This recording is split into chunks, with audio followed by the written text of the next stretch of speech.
Welcome back to another episode of T.E.A Talks. Today we are taking on a big topic and you are going to absolutely love this one. We are going to discuss which is better, paid search or paid social. I know, it's a big topic. I know you're excited about this one and we're going to get into it. We're going to unpick it and we're going to see where it goes. I've got a few notes, but beyond that, let's wait and see. So Con, kick us off. Which do you, I'm going to put you straight on the spot. And by the way, we should say you get brownie points because he's all branded up. Look at this top. Look at this. He gets the brownie points. So Con, you win this episode. But which do you think is better?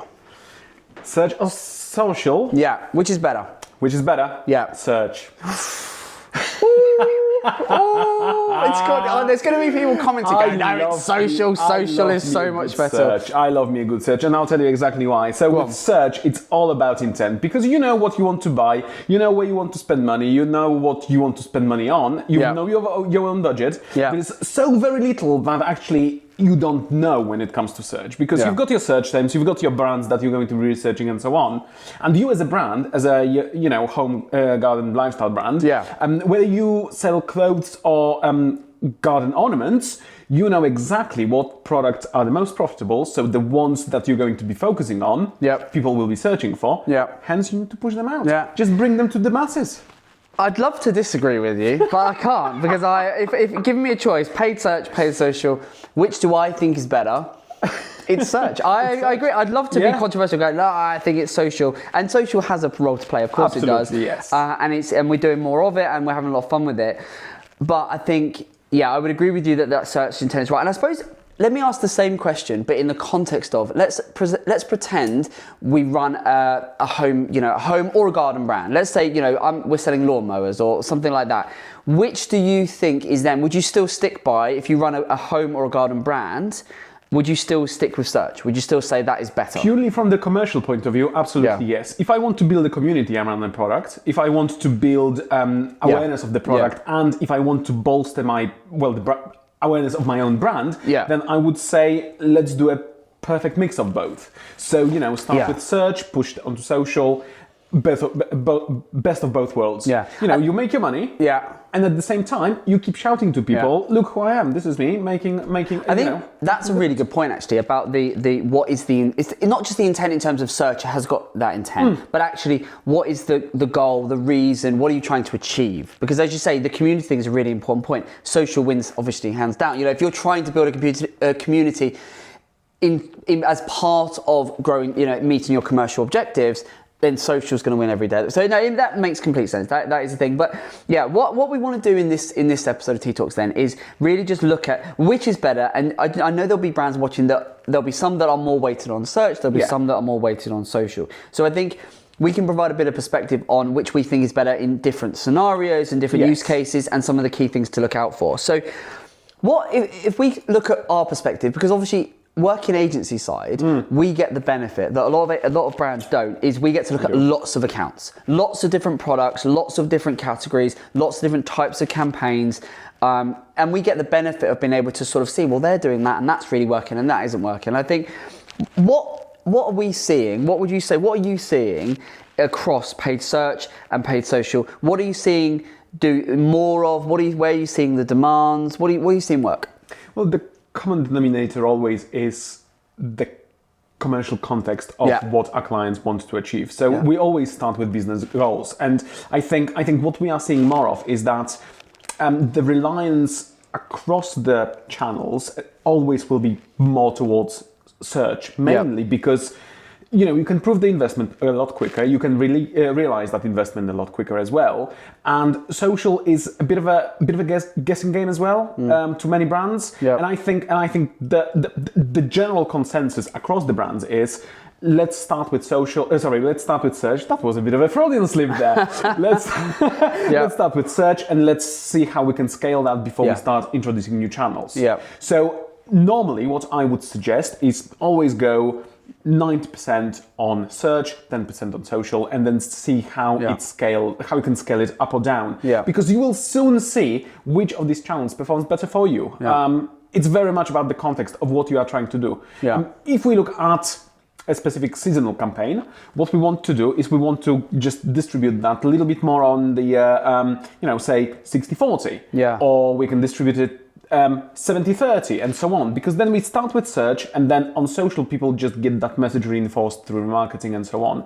However, if we want to build our mailing lists, start with your lead campaign on social and then take it to Google and push your search. So it really depends which way you want to go. But I think always search will be the predominant force to push both forward. That's what we see, isn't it? Because of that, it goes back to that intent. But I think that's what we see is we often see, I can't think of any brands can you think of any of our brands that are doing more social than search? I can't think of any. Now, on the surface, yes, because when you just look at the amount of maintenance, for example, that we have to put, the amount of optimization, some brands, because of the seasonality or because of the promotion, the creative as well is a bit more intense, isn't it? Then you could say, actually this one is more time consuming, which means we're doing more of it. However, if we look at the actual split when it comes to the proper commercial nitty-gritty of it,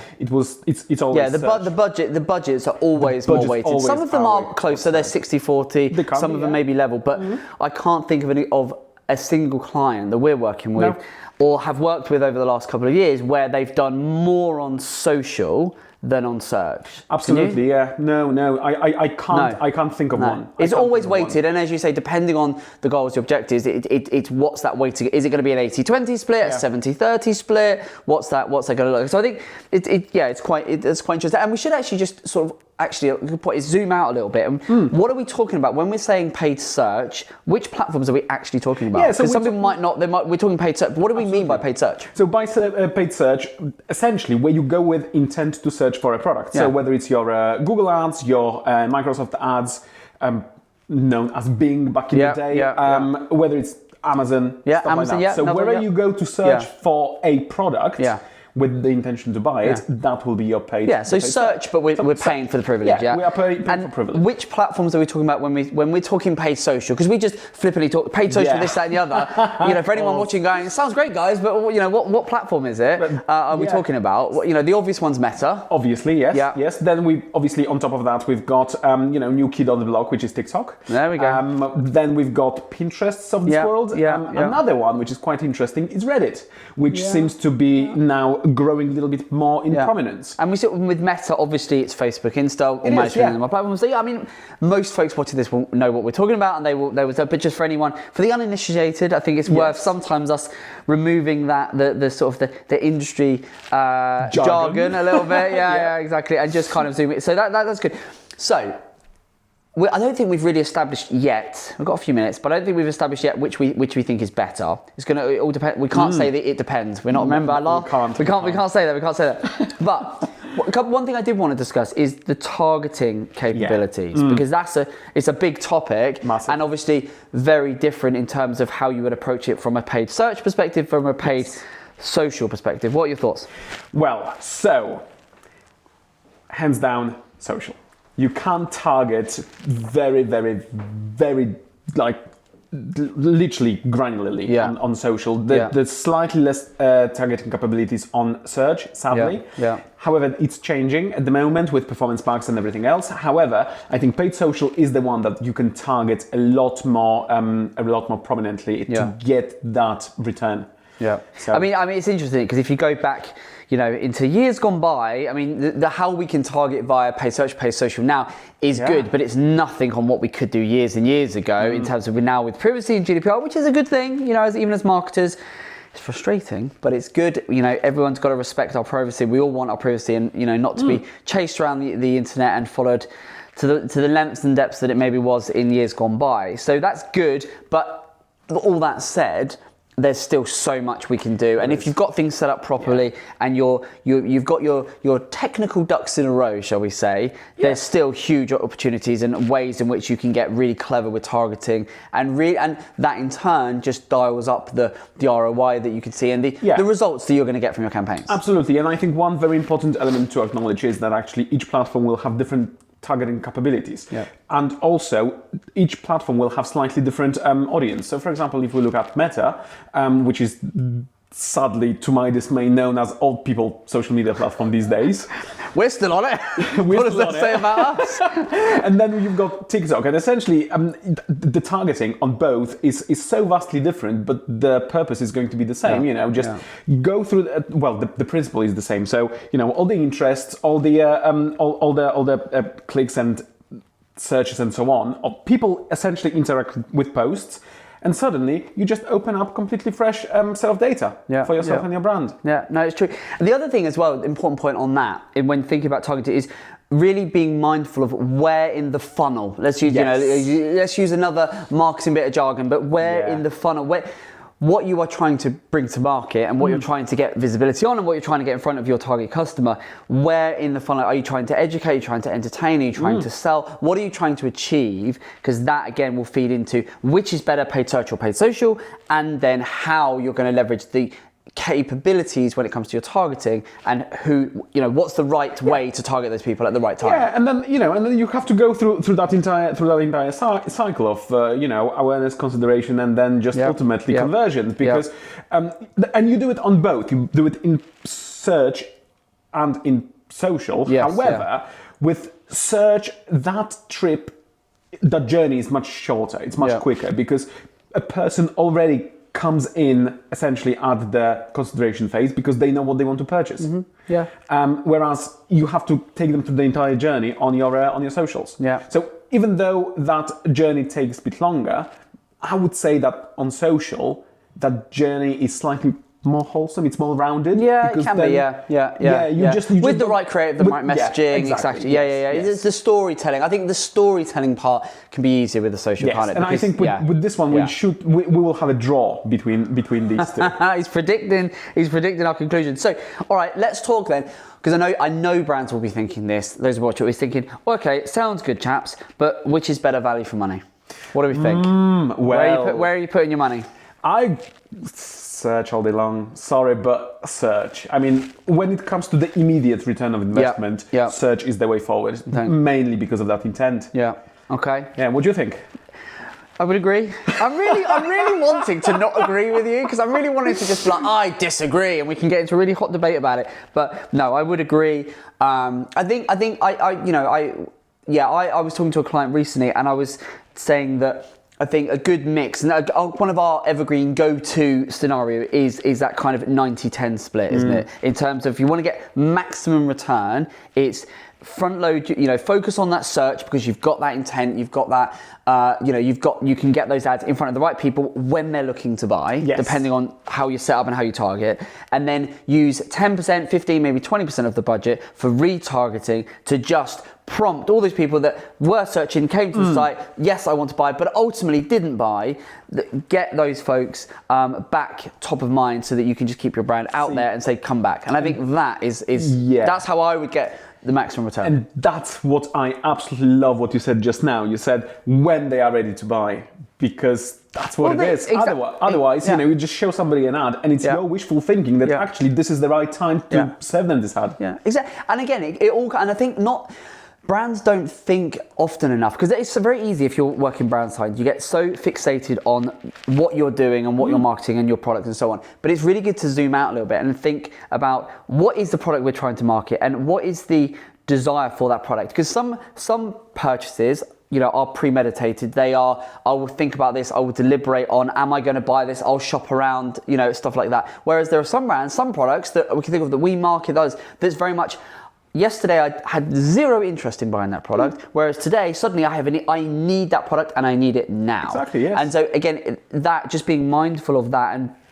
it comes into that customer life cycle, and just thinking about that, it all just feeds into which is the right type of campaign. Because if you're doing a product that I need it today, or it's, I have a major problem, retargeting over a 14, 28 day window, good luck wasting your money, right? And I think it's just that. And I think and this is why you've always got to look at the bigger picture and not just default to a one-time kind of, we're going to do this or we're going to do that. Yeah, exactly. And then on the flip side, sometimes you might be thinking, oh, I want a t-shirt. So you just go out, you search for a t-shirt, and suddenly, you're just scrolling through Instagram, and a t-shirt comes up and you say, I like this because you're in the market for it. I mean, one of our clients, has quite a long, again, home brand. They have a very long consideration buying cycle. Yes. Easily 90 days. Easily 90 from that initial search. I'm looking, I'm putting a few feelers out. Maybe I'm going to go to a store and have a look around. Then I'm going to do some more searching. So retargeting for those guys, hugely important. Absolutely. And what we can do is we build out that evergreen funnel, is what we call it. We build out those funnels so we can target them with different messages based on the timeline from when they initially search, so that we can hit them with this message, then we can then try and entice them with this type of message, then that type of, so we can create an evergreen funnel of different retargeting messages based on the timeline with which we're running their retargeting ads. And this is where the creatives really come in handy, because you start with your images, then you can just feed in your catalog, and then you can just hit them with some videos, because we know we love videos. Yeah, we do. Producer Darren's gonna be happy. We got videos in. We got videos in. He's gonna be happy. He's gonna be happy. But yeah, no, I'm completely with you. So, value for money, I think, I hate to say it depends, but it does depend. And I think often a bit of a mix based on your product. It is. Customer journey we've touched on. The other, a couple of other things I wanted to get in just quickly are, we're going to go quick fire again. What are some of the go-to metrics for search and for social? Go. Impressions. I really put you on the spot now. I'm like, think fast. What do we think? So impressions is a good one. Yeah. So impressions. So essentially, it's a massive difference how we measure impressions for paid social and paid search. With paid search, impressions is each time when someone looks at your ad for, let's say, 3 seconds. On social, it's pretty much instantaneous. However, impressions also are counted as conversions, but we're going to touch upon that separately. Impressions, clicks. Conversion rate. Conversions themselves. Conversion value. ROAS is a big one. ROAS, so return on ad spend. We recently, there is very interesting term being tossed about, which is POAS, which is profit. That's all fantastic. And we've also got our average order value, and we've got our lifetime value of our. I think, do you know what, and it's funny because most people watching this will go, we do those things. And I think that's kind of the art of that is don't overcomplicate stuff, because people love to go, there's this secret additional tab or column that you can add in that's buried in the depths of Meta and Google that is going to give me some insight that I haven't otherwise got. But actually, you kind of your standard Mainstay tabs, as long as you set everything up correctly, and as long as you've got that data being pulled in correctly, it's going to tell you most of what you need to know. Pretty much. Making sure that from a conversion, which is a whole other kettle of fish, but making sure that is set up correctly. You're not feeding. If you feed good information in, you're going to get good information out. Absolutely. If you feed in, if it's just a bit of a Wild West, then you're going to be at fingers and thumbs trying to. God, how many analogies is that? Trying to get in and work out what's working, what's not. So, last question then: Which do you think is easier to run and easier to grow? Because that's going to be one that brands are going to be thinking, which is easier to run, which is easier to grow? What do you think? I think the one that is easier to grow in terms of return on investment will be search. The easier to grow is social. Why? Give us the why. Because with search is simple. What you put in, you put out. As long as everything is nicely optimized and everything is running how it should be, that's exactly what you do. Now, because on social, it's very much like it's an interruption marketing, right? So you interrupt someone scrolling. So, if you start building a brand affinity, so that's when you can start bringing in that community aspect. People need to love your brand to interact with it on social. That's the fact. I mean, if they need a t-shirt, they will just go and search for a t-shirt in search. They are, and they've got it, right? Now, if you want to sell a specific t-shirt to a specific person, you need to also have that affinity with your audience. So the moment you start building that awareness, that's where your whole community building starts. And I think that's hugely exciting. And I think this one can only be truly built and scaled on social. You can't do that through search. Search is very impersonal. With search, you just buy what you need. With social, you are social. There you go. I love it. And that's a good way to wrap this episode. So are we saying that our executive conclusion is that a dual approach is best? Dual approach is not the best, but it's a must. It's not the best, It's a must. You've heard it here. There you go.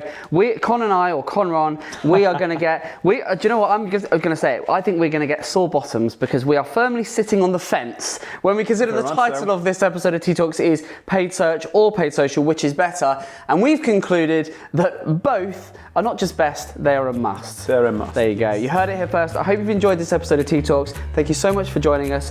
And we are going to go and top up these teas, and we'll see you on the next one. All the best.